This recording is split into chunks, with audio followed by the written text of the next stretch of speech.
Hi, welcome to What's on Your Mind. My name is Peter Snowart, and today I give you two gentlemen from the US. I've been on their podcast. The name of the podcast is JKWD for Josh Kelvin World Domination.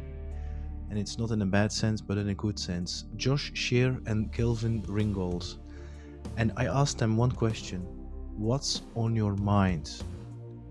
And you will discover the answer in our great, inspiring conversation. Enjoy Josh and Kelvin. Bye-bye.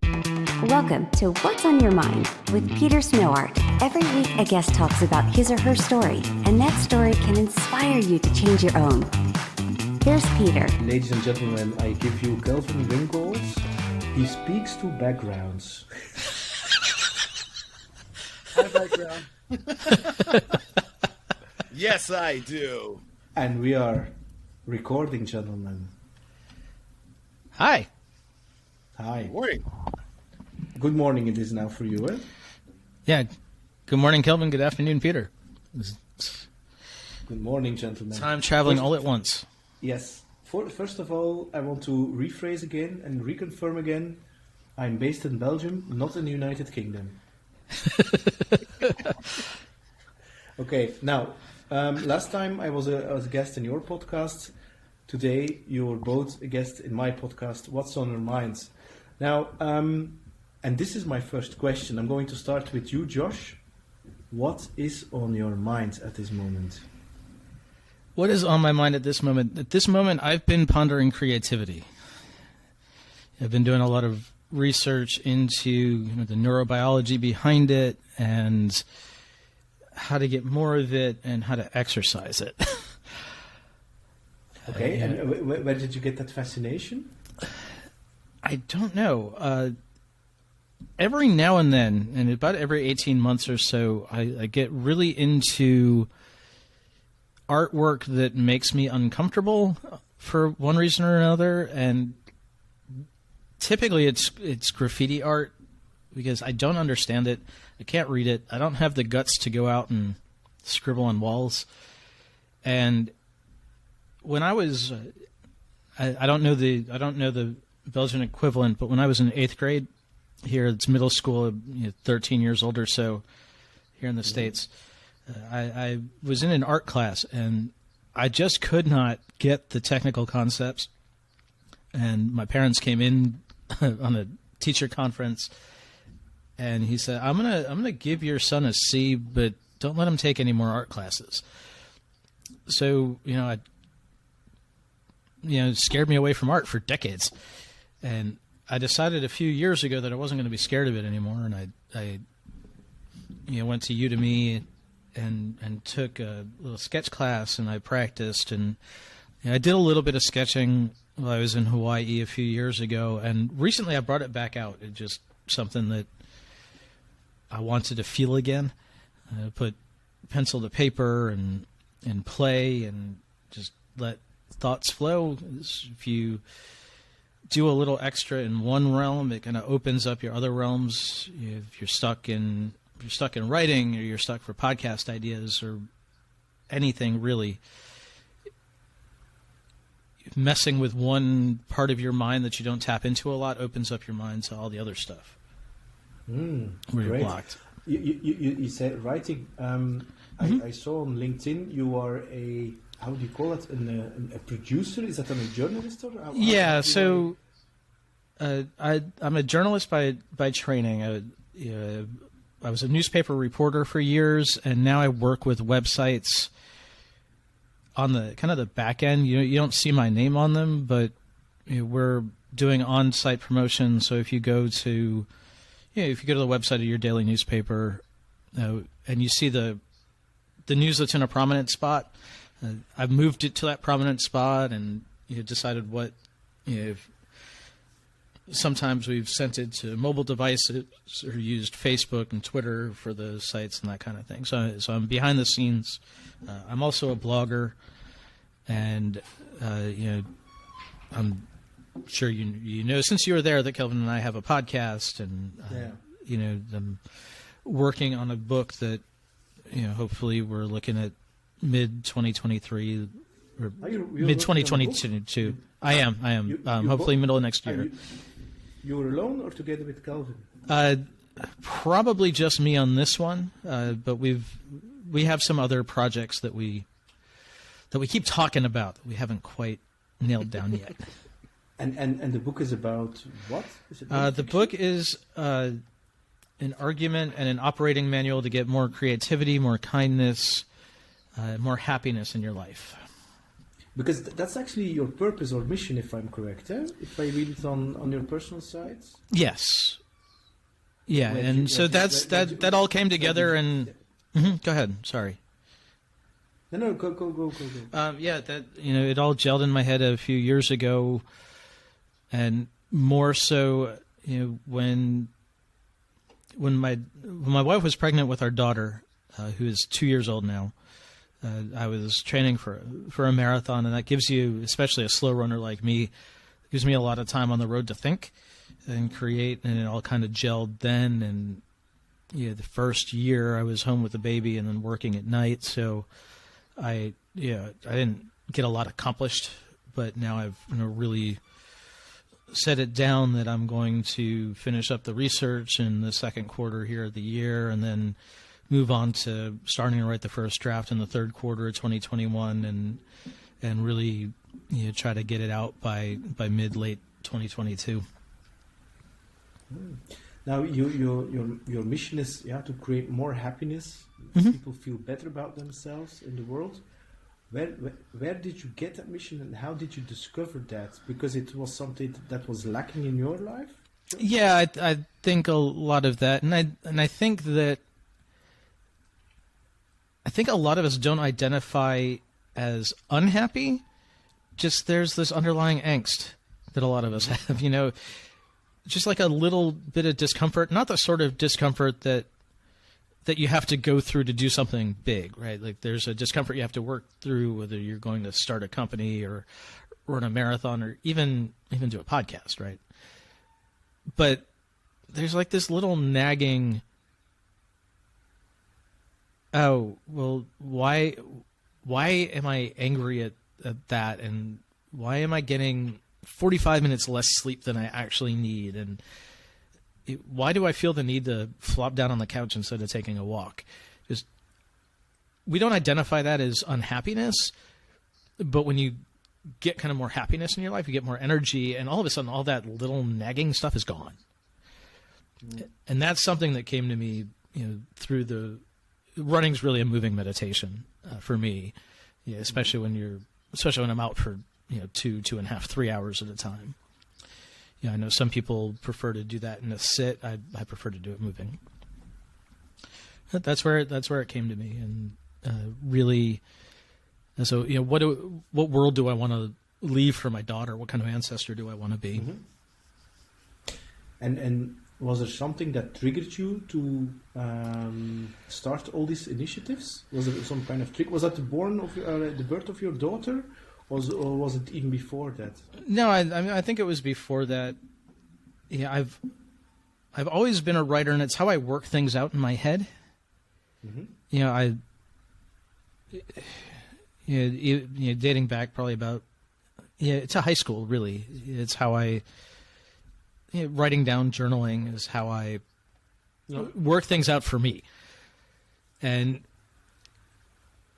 I tend to be more active when I'm doing it for other people. If I'm doing it in a public space like a blog, I'm more likely to try to work something out for me. And if I have an audience that I think I'm giving it to, I don't care if anybody reads it, but if it's in a public space, I'm more likely to really put thought into it rather than dragging my feet and letting it sit and, again, just kind of irk me for a while.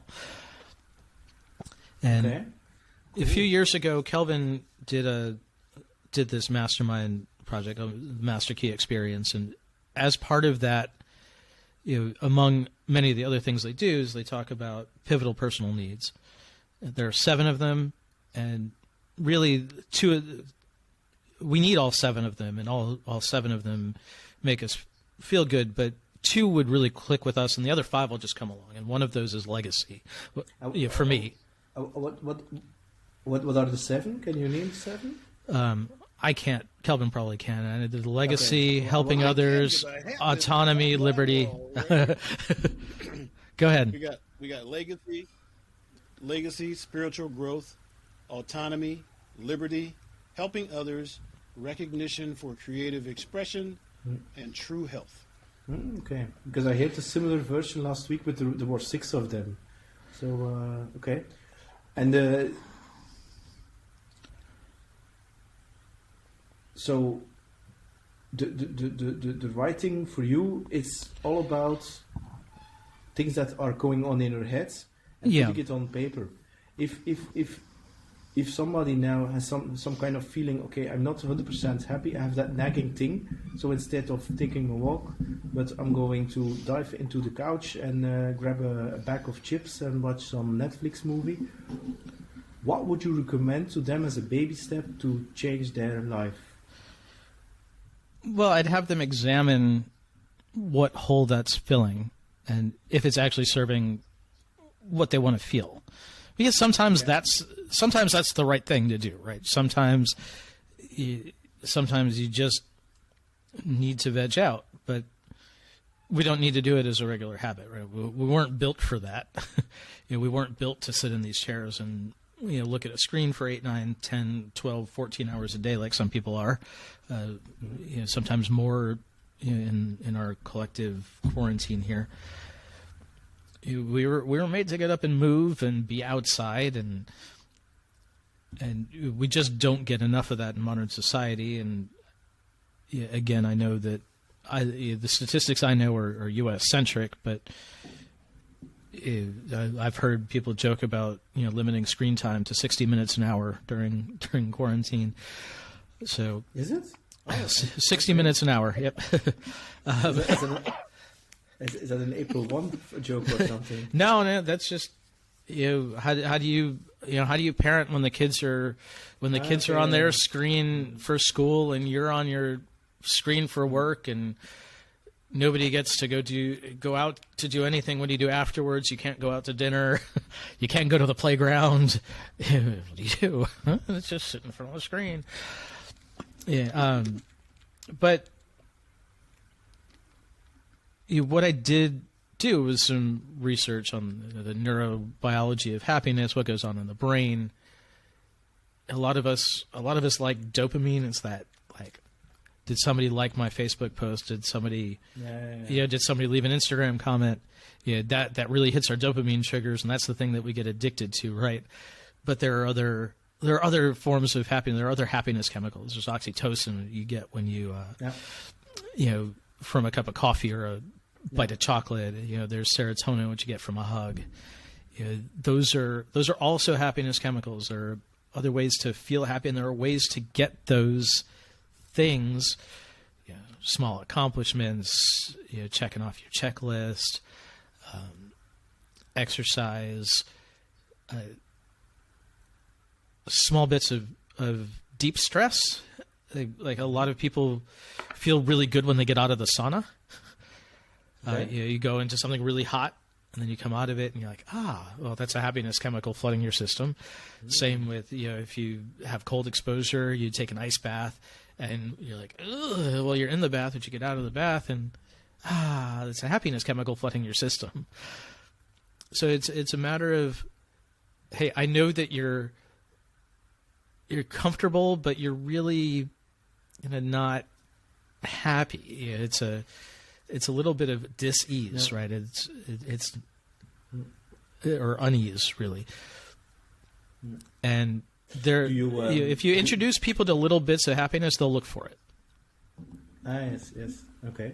Do you know Mathieu Ricard? Mathieu Ricard? No, I don't. Mathieu Ricard has been in the press seen as the happiest man alive. And they have done, the science has done a research on his brains. Mm-hmm. And he's actually part of he lives in Tibet, I believe. He's a monk. So the guy meditates for hours and hours and hours. And apparently because of that, he is seen as the happiest man alive. Yeah, Mathieu Ricard is quite known. Yeah, he looks like a monk with some orange robes. How do you call it? Yeah, robes. That one. Now, you talked about exercising is important. Then we move to Kelvin, because in the beginning, which was not recorded, we let Kelvin do some exercising, changing his background. So I assume, Kelvin, right now you are the happiest man of us three. Well, I'm the happiest guy in my house right now. I'll tell you that for sure. And I am happy not to share with your audience the mess that's behind the curtain. I will tell you, it was okay, but it's good. No, now I'm so good. my question for you: what is on your mind, Kelvin? You know, the way you put that is very interesting, and I had to sit and think about that. I like being happy. As a matter of fact, I spend a lot of time talking about being happy, and happy to me may be something different than it is to a lot of people. What does it mean for you? Because... well, I'm kind of easy to get along with. For the most part, I like the fact that I'm alive, awake, breathing, and taking in nourishment and stuff like that. Mm-hmm. I'm 67 years old. I have no ailments. I'm on no medications. I wake up every morning happy and I can see everything. So that's kind of a lot of it for me. Luckily, I'm not living in a war zone or anywhere. Well, maybe inside some people's heads, but life is good. So my focus, a lot of my attention is directed to helping other people feel that. Feel good about being here on the planet, feel good about being themselves, letting them know they've got a lot of self-worth, and just having them be happy in themselves, and not necessarily because something in particular makes them happy. It's like, I wake up breathing. It's a good start for me. So this means that for you, happiness is an inside job, and it's not it's not relying or making your happiness dependent on external factors like a house, a baby, a car, a title, money, success, blah blah blah. Yeah, exactly. For the most part.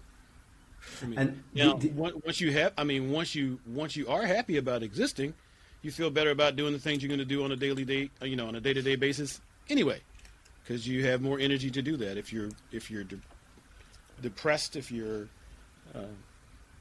angry, if you've got all that floating around, you got to wade through all of that before you can get to do anything.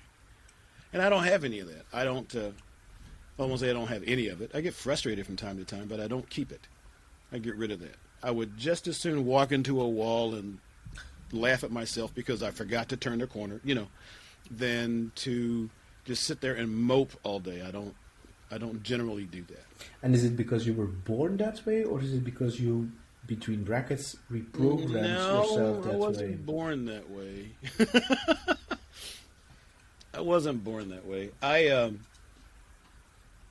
tell people I don't remember a lot of my childhood. I guess I don't remember, a lot of detail from that except for specific things. But I was okay. But when I was probably in my early 20s, mid 20s, I started doing a lot of reading. I started getting to the whole positive mental attitude thing, okay. Understanding this stuff, learning about gratitude, and I read people like Tony Robbins and Stephen Covey and a lot of other people whose names don't always come to mind. But the whole mindset, like where you're going to start, and I learned, particularly in the MK MMA that Josh was talking about a few minutes ago. I mean, they tell you happiness is an inside job. The world within creates the world without.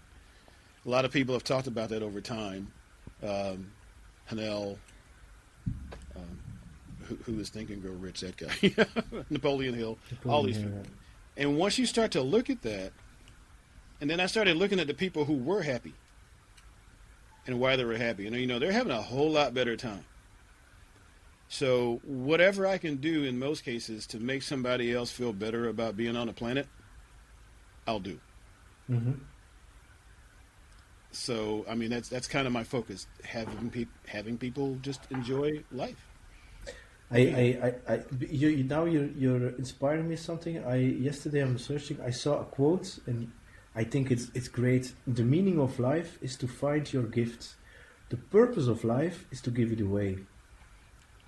I've seen that, and that's good. A few years ago, I started.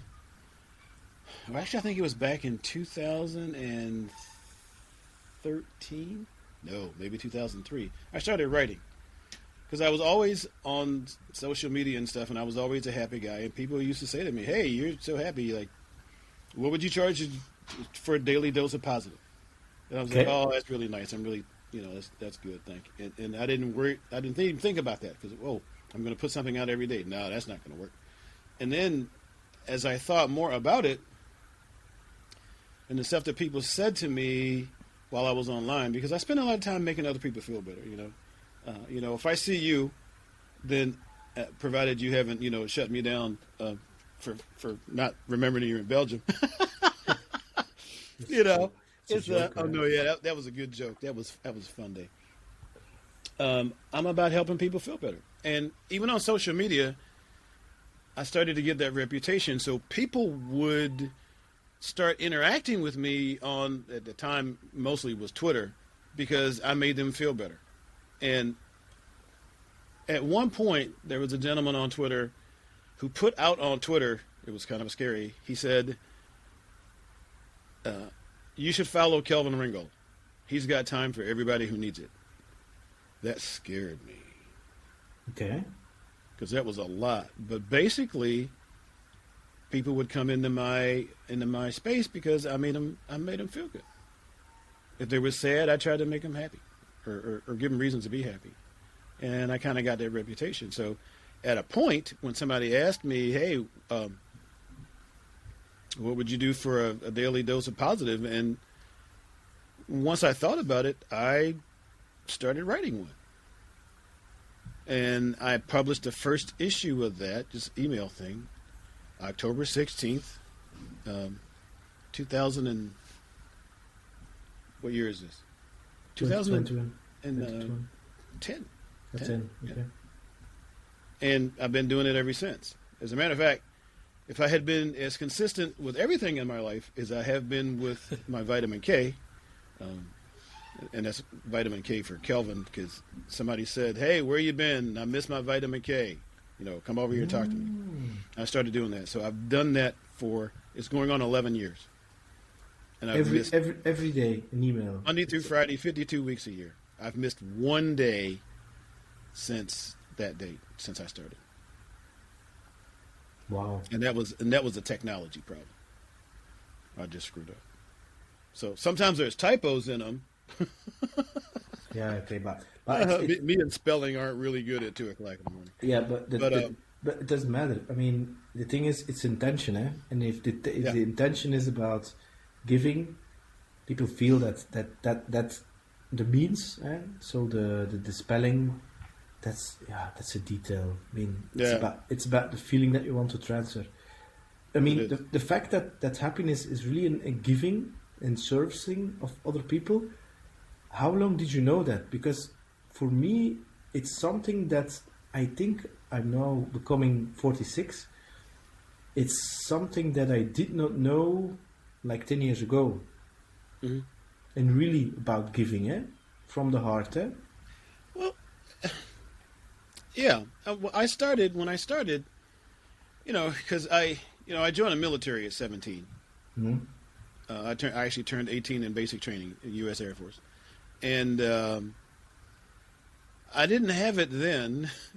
Somewhere along the line, I think I got hooked up with some folks who were in network marketing, and I started reading. The first book I read that had a really big impact on me as far as the mind was a book called Cybernetics by Maxwell Maltz, and he was always he was talking about what happens inside the subconscious mind. And this guy was he was a plastic surgeon, and he went off on a kind of a psychological journey because he was talking about the people that he would do this plastic surgery on, but when they got done, he'd spend all this time completely change their look, but when they didn't see it. They look in the mirror like on the same thing, and he's like, why is that? Then he started talking about the self-image, and I'm like, okay, I'm interested in the self-image guy. I need to get more work into him. So that's kind of been my study from that point on, and that's when I started to change and get to be that happier guy and do it all the time and help other people do it. And people feel good when you make them feel better. No, of course. And I don't get to lie to them, but I tell them, I mean, you got value, you have worth. You may not be as tall as everybody else, but who cares? The world needs short people. Look at me. So I started studying that path, and I've just sort of never stopped. Now, so I'm there now, and now we're into the law of attraction, which was really exciting for me. And a lot of other things that just talk about what happens in the mind and how you form the image of who you are and how to change the image of who you are and realize that you have value just because you're on the planet and breathing. No. And that's me. That's the strange thing about it, is that a lot of people, most of the people, they think they are not good enough. But for nature, we are good enough. For nature, we are good enough. So my thing is basically all things self-image. I became a professional photographer so I could take pictures of people. Most people hate having their pictures taken. Mm-hmm. Except today when they got selfies. Selfies are good. But I liked the fact that I could take somebody's portrait and they would feel better about themselves. Oh, look, I do look pretty. First time I was doing senior portraits for high school kids, and one time I had some folks come to the studio and I photographed the young girl, and she was looking at the photos, and she said to her mom, "Look, Mom, I am pretty." And I almost cried. I was like, oh, that's the reason I became a photographer, that kind of thing. So between the photography and then I'm a life coach because I want to do that formally to help people figure that out. Sometimes I keep forgetting to charge, but when somebody talks to me for a couple of weeks or a month or so and they come back later and they say, you know what, I'm in a happy spot I am in today because I talked to you. I'm good with that. So that's my stuff. Me, the self-image, the fact that just because you don't see the sun in the sky doesn't mean it's not there. Yeah, that's true. It's always there. That's my whole thing. And because your vision is quite the same, where did you guys meet? Was that online, or did you meet in some smoky bar in I don't know? No, we actually met at a smoky picnic.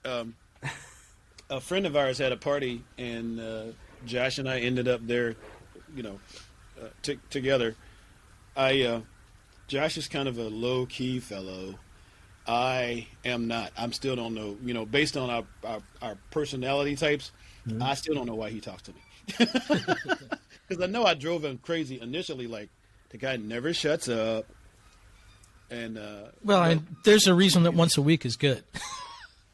Yeah, exactly. But we met there, and we became friends at that point. And that was interesting. We didn't become friends from that particular event, but we kept ending up at events together. Mm-hmm. There was a professional, recreation club. I forget what they called it now, but young professionals, they'd get together and do bowling sports or have pizza parties and stuff like that, and we would end up at those events together, and eventually we got to having a conversation, and strangely enough we clicked rather well. And eventually we started having lunch every week, and then I moved 1,000 miles away, and we moved lunch to Zoom, and I said, hey, these are really interesting conversations. Let's start a podcast. Let other people eavesdrop on it. And that gel, that thing that bonds you together, that's a deeper mission to help other people to feel better, to create happiness in their lives? Yes, sir. Yeah, I think that's well put. I don't think we've ever put it. That's it. I don't think we've ever hunted down those words, but that sounds okay. about right. I'm going to send my invoice for. Yeah, we didn't have this filtering. We didn't hunt down those words per se, but when we came up with, or when Josh came up with JKWD podcast, which JKWD is Josh and Kelvin World Domination. World Domination, eh? Right. But the purpose why the world domination? Because the fact that it's a world domination, I was like, whoa, what's this? But then I saw it was all about happiness and making people better. Because it's about teaching you how. Yeah, go ahead. Go ahead, Josh. I was to say it's teaching you how to dominate your world. No, okay. As opposed to, I mean, if taking over the world is gonna be good for you, do it by all means. I think most people are not going to be happy in that position. It sounds like a lot of responsibility. Yeah. You look at I try. you look at Jim Carrey's was it Jim Carrey? Was there a movie? What was the movie where he becomes God? It's like, yes. Oh God. I think it was. Oh God. Book 1 and Book 2. No, Almighty, whatever. Yeah, Bruce Almighty. Yeah, you're right. And he pulls the moon in for his romantic evening and make the moon really big. But what he really does is floods the other half of the world. Yeah, there's a lot of responsibility that goes on with running things. So dominate your world, and if your world wants something bigger, then go get something bigger. If your world wants to dominate your garage, then do that. Yeah, but it's all you focused. Figuring out what you want and making your world work for you. But isn't that just a challenge for a lot of people, that they don't know what the hell what they want? That is correct. And how do people? It's the same with follow your passion, and then the next question: how do I find my passion? That's the question I get. And it's a good question. I'm not sure if I can. I'm not sure I can state Josh's passion, but mine is, as I stated. When I can help somebody else feel better, I'm good. My father is a minister, and for years, I was a child for a lot of years, actually. But my father used to tell me all the time, you're going to be a preacher, you're going to be a minister when you grow up. And I'm like, no, I don't think so. And he's like, God called you to preach, and I'm like, he hasn't had that conversation with me, so we're really good with that. So. Well, and here you are, a preacher of a different sort, then. But and as I got older and started looking at it, then people talk about my ministry, and I rejected those words, and then I realized ministry doesn't have to be religious per se, and spiritual doesn't have to be religious per se, because we all have a spirit. So I stopped fighting those words and just embracing my definition of what they meant, and I kept going, and it's what I do. I kind of can't help it.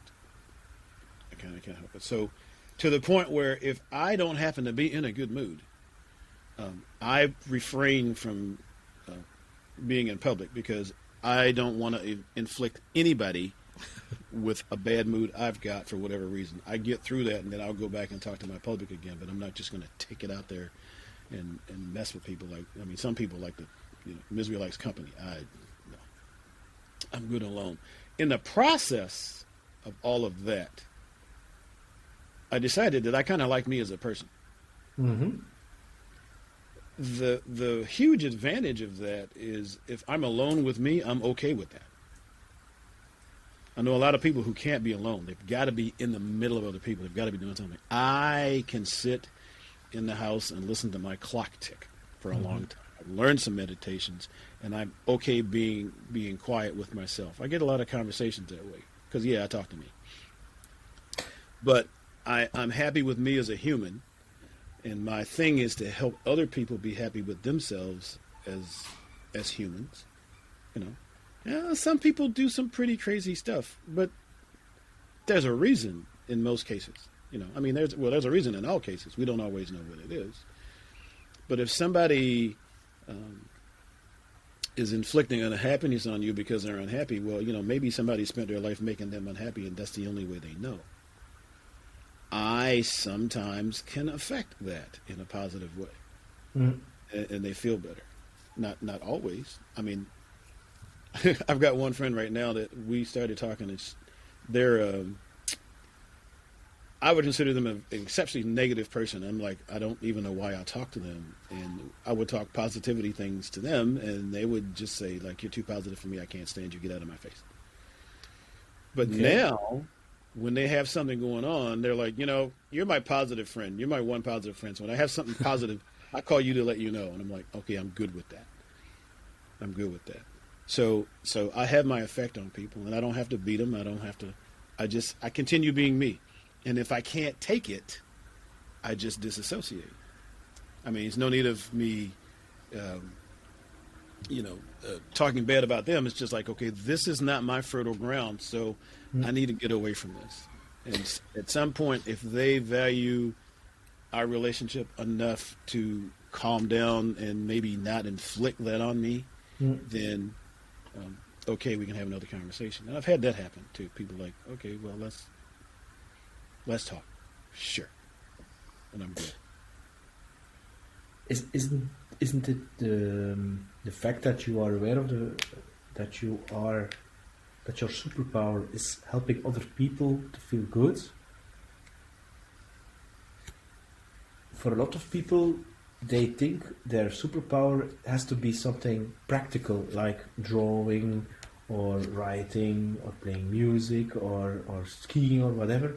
Isn't that also a little bit the I wouldn't call it the issue, but the fact that people always think some kind of passion of superpower, it needs to be something what they call maybe spectacular. Isn't that a little bit that's it's like a diamond which is lying in front of us, but we have to change the way we look at things so that we can see the diamonds, because with our old glasses we think it's a pile of shit. of mud. You know what I mean? Yeah. And I've had people. We've had that conversation with some people. I was in an event once, and they asked. They went around the room and asked people what their superpower was. And my superpower was I can find a positive in almost any situation. Well, I think I said in any situation there, but that's a big task. But I can find a silver lining in almost any cloud. Sometimes you have to look for it. Sometimes you have to force it, but it's there. And my boy Tony Robbins, in one of his books, he said, things happen to people, and sometimes things happen that you think are bad, but when you get down the road, you find out that they've given you an advantage in another place.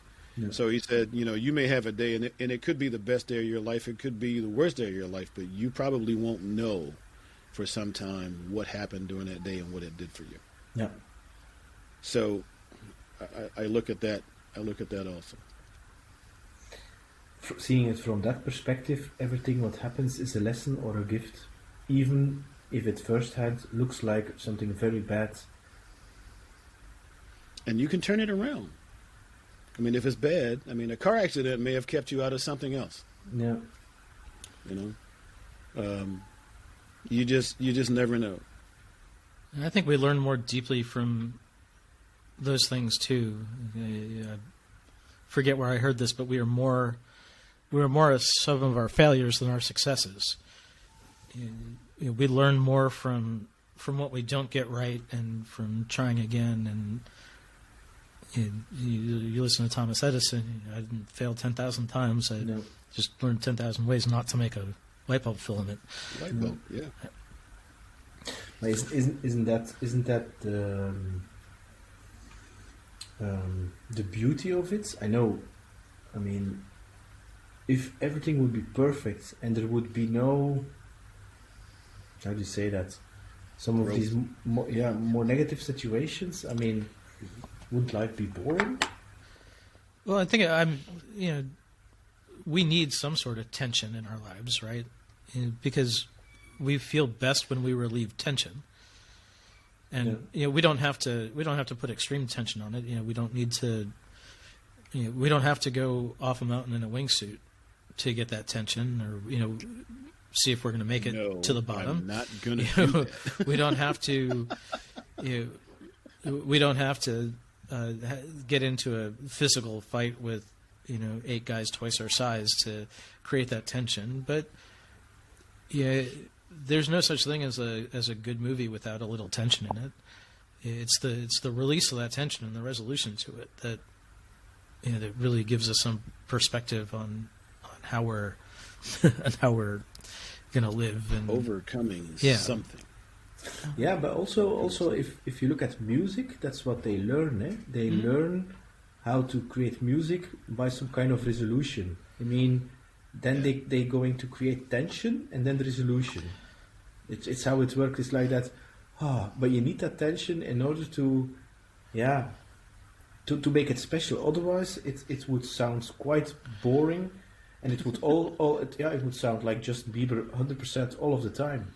Or it would sound very strange, right? You play a 1, 4, 5, 6, and you never go back to that 1. you just leave it hanging up there. Yeah, that's true. That's true. And you're a musician, so.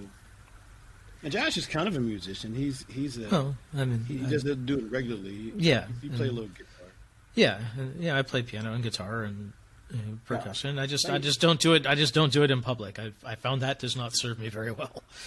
I found that in order to get behind a microphone, I consume large amounts of alcohol. So. Oh, okay. Oh, well. Yeah, I'm just not. That makes the music better. Makes it sound better to me, probably not to everybody else. Yes. But the thing is, Josh and Kelvin, is that for you, Josh, is that writing is making other people happy through the writing. With Kelvin, it's his superpower, making other people feeling good, positive. And for me, playing music, what I discovered like 5 years ago is not about the music. It's I make people happy, touch their hearts by playing music. So Kelvin does it with words, I do it with chords and music and melodies. So it basically comes all down to the same thing. It's about helping other people. I think I feel better when I help somebody else feel better, for sure. And being a service to others, in some way, shape, or form, seems to be a good way to, live our lives and enjoy ourselves through it.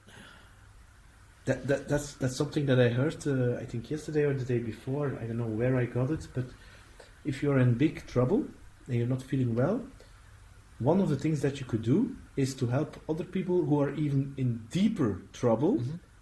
And help them, because it's going to give you some perspective. Yep.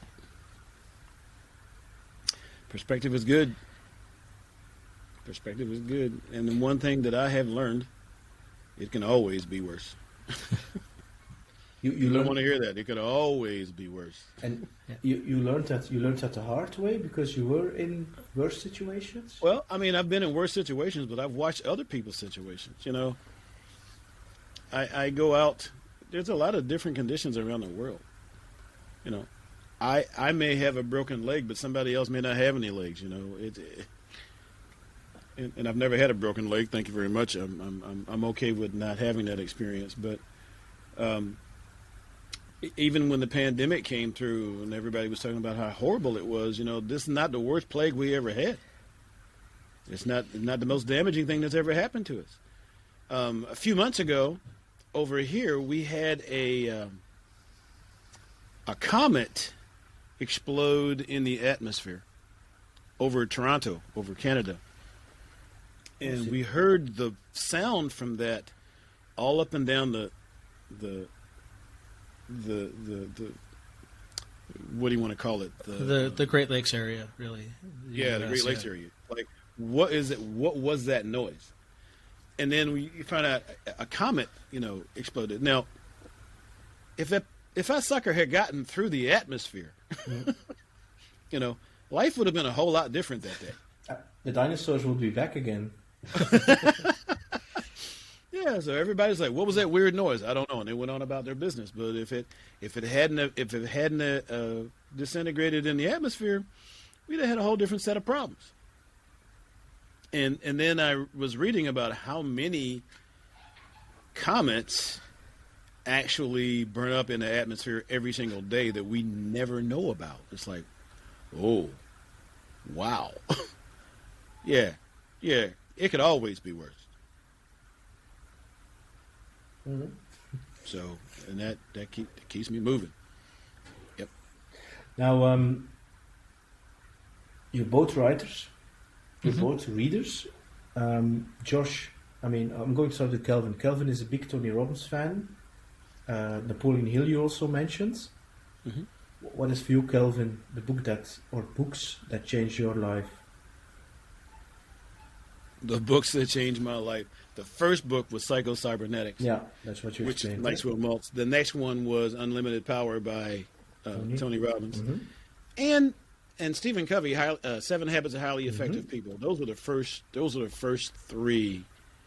But there's another book that's more on the spiritual, not religious, spiritual level. It's called Illusions: The Adventures of a Reluctant Messiah by Richard Bach. That book put an entirely different spin on my life. Why? Because I don't know the book. Illusions: The Adventures of a Reluctant Messiah by Richard Bach. It's probably 30 years old now, but that was it was a story, but it was such the book that changed my life. I say is that book. And can you give us a little bit more details? What's you have to read it because it's a story. And it's just it's a paperback over here, and it's a way of looking at life, basically. Some people find some resemblance to the Bible. I did not necessarily say that, although it starts. But it's a story. It's not a big book. It's it might not be over 100 pages. I don't see a copy of it. It's only probably 150 pages or so, and there's a lot of white space. But it is just a story. Richard Bach, it's the same guy who wrote, and I don't know if you've ever heard about the book Jonathan Livingston Seagull. Yes, of course. Okay. Jonathan Livingston Seagull, I think, was his first book. I think Illusions was next. Josh, you got a copy there, yeah. Yeah, it's not quite 200 pages, but you can see that it's tiny. It fits in my hand. A lot of white space. It's the only book I've ever bought for the express purpose of giving it away. Okay. Cool. Now you inspired me. I'm curious. Are you Some Josh? people are like, I don't get it. I'm saying, okay, give me back the book. You don't deserve it. and that book did that for me. And you, Josh, also that book? No, this book didn't ship it for me the way that it does for Kelvin. I've read it. It's important to some people in my life, including Kelvin, and my wife read it. In fact, I got to tell you, Kelvin was visiting us a few years ago. And he was talking about the book, and he was talking about how it changed him. My wife felt she needed a copy, and we happened to be downtown at a restaurant or a bar or something, and we walked over to the local used bookshop, and this is one of those old time bookshops where you step down into the place, you watch your head, even me, watch your head getting in there, and there are these stacks of books, and sometimes you have to kind of sidestep and get around them, and then you find another room, but you have to kind of shimmy sideways to get into the closet, to get into that other room. We walked in and we looked at the guy at the desk and we said, "Do you have a copy of Illusions by Richard Bach?" And he said, "I think I have one copy." He knew right where it was. He walked around one row and then another stack and then went around a pile and then pulled it right out of the shelf, and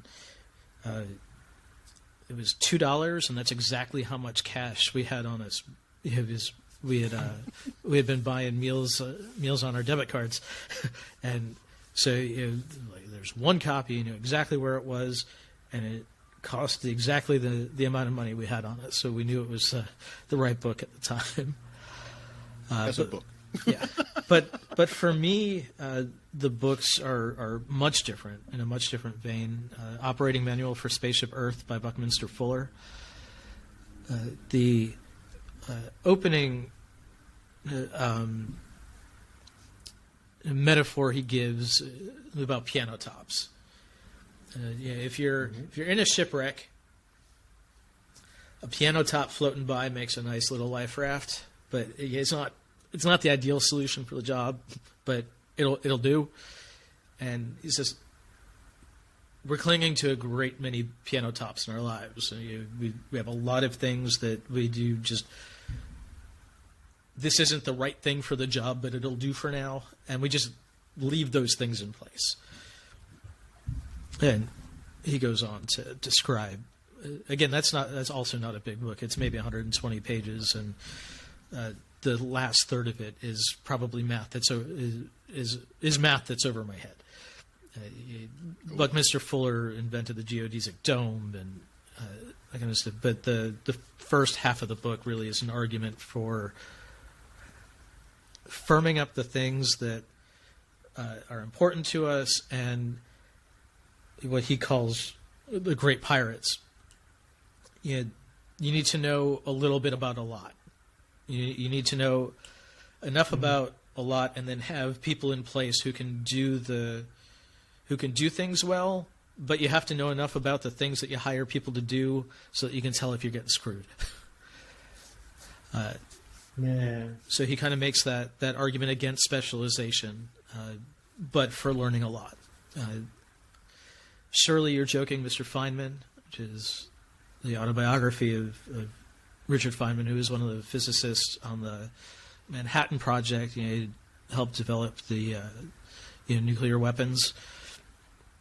He wanted to turn down his Nobel Prize, but they told him, it's actually, he thought it was too much hubbub in his life, and it's going to be worse for you if you turn it down. You're going to get more calls from the press, and you're going to get more interview requests. Just go get the thing, and you can put it on the shelf and forget about it. But he's a guy who, when he was feeling blocked, he went outside and saw somebody throwing a frisbee around, and it changed his whole view on some of physics. But he's also a guy who he decided to start playing drums, and he wound up performing. And then somebody said he started sketching because he felt like it, and so he said, "Oh, you'll never be a great artist." And, well, he got good enough to have his own gallery show, and he did enough things that he wanted to do, that he enjoyed life, and he was very good at a bunch of things. And some of the other books I look to are Ben Franklin's autobiography, and he built himself a very interesting life, especially if you couple his autobiography with Walter Isaacson's biography of him, because in our autobiographies we kind of give the best version of ourselves and what we'd like to pass on to the world. But a good biographer will find the stuff that we overlooked that is also interesting. Okay. Is that like the dirt, or is it? Yeah. I was thinking also that word. Now, talking about autobiographies, what would you tell? I'm going to ask that question first to Kelvin. What would you tell your 18-year young self in terms of advice? So, if you now would meet the 18-year young Kelvin, what advice would you give him? Don't wait. Don't wait. Whatever it is that you're looking to do, start now. Because 50 years goes by entirely too quickly. That, and don't doubt yourself. You have a dream, you have a desire for a reason. That means you got something to do. Don't wait. Follow it now. Wow. And you, Josh? What I did you have say exactly the opposite advice for my 18-year-old self. 'Cause my 18-year-old self was diving into everything without thinking about it. I had no good concept of who I was until I was well into my 30s, and I tell my 18-year-old self to slow down, take a minute, look around, learn who you are.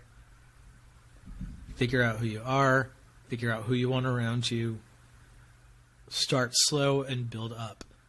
Don't dive into everything 100 miles an hour and then just brace yourself when that wall comes, because the wall's coming. That's how I was for my most of my 20s. Now, do you see why it's such a miracle that Josh and I do a podcast together? Yeah, but that's the yin and We yang. are so different. And I say all the time, I don't know why he talks to me. Well, but yet, here we are. It's the yin and the yang. It's the salt and the pepper. Eh? It's the Yeah, literally, almost. Yeah. the one is the gin and the other is the tonic. Oh, yeah. So, but all that considered, we make. I've got a podcast of my own, but my podcast, and we started them at about the same time. I might have started mine first. You started yours first, yeah, by a little bit. I started mine first. Mm-hmm. So I think I've got 95 issues on my podcast. And Josh and I, we just uploaded issue 253.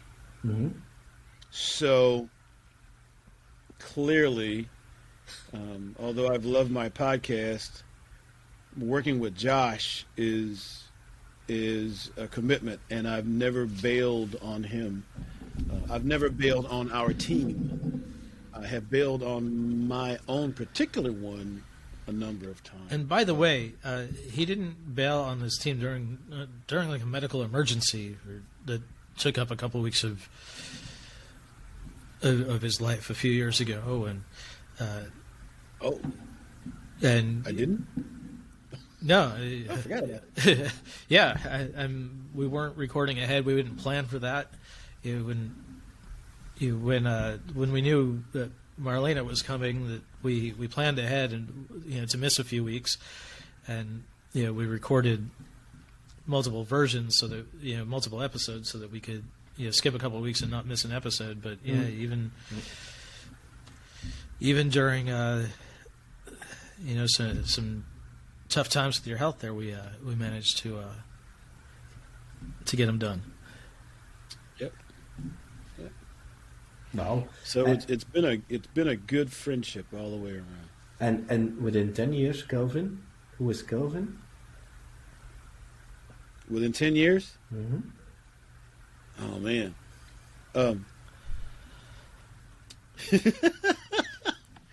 Oh, that's bad. Oh, that's actually making me commit to something. I committed to some things. Apparently, I didn't commit to some. I started to commit to some things a while back. But in 10 years, well, actually, there's a guy named Dan Sullivan. He's the owner of a business called Strategic Coach. He wrote a book called named My Plan to Live to Be 156. Mm-hmm. So I'm planning to live to be 156. And the premise of that book was, an awful lot of us are planning to die at 75 or 80 or something like that. So as you get closer, you kind of slow down and you accept it. And the premise is how would you be living and taking care of yourself if you expected to live to 156 and not like 80? You'd be vibrant. You'd be still feeding your mind, stuff like that. Well, I intend to be feeding my mind. I intend to be independently wealthy. I missed a couple of turns on that trip in the last couple of years, and I intend to be helping a lot more people. I've got a book I've been writing, and actually it's a compilation of the 10 years of daily messages that I have been putting together, and I intend to complete that. I have stated that intention before. I've bailed on it a couple of times. Maybe I should commit to giving Josh a copy of it next year, and maybe I'll finish it so I can not let him down. Like what we've been going. But I plan to keep doing what I'm doing. I also do public speaking. I plan to be life coaching. I plan to be sharing these views as long as I can breathe and move around on my own power, and helping people feel better about life and themselves. Cool. Your book sounds like the sequel of the Chicken Soup of the Soul. In many ways, yeah. In many ways. Cool. And you, Josh, within 10 years? Who is Josh? Then you have a daughter in puberty. So I was going to say, in 10 years, I'll be dreading about to have a teenage daughter. Yeah. kicking the boys out. Yeah. No, I told I'm a Freemason, and I told the guys at Lodge, hey, plan on a night in early 2032, be cleaning our guns and playing poker at my house. For when the boy comes over.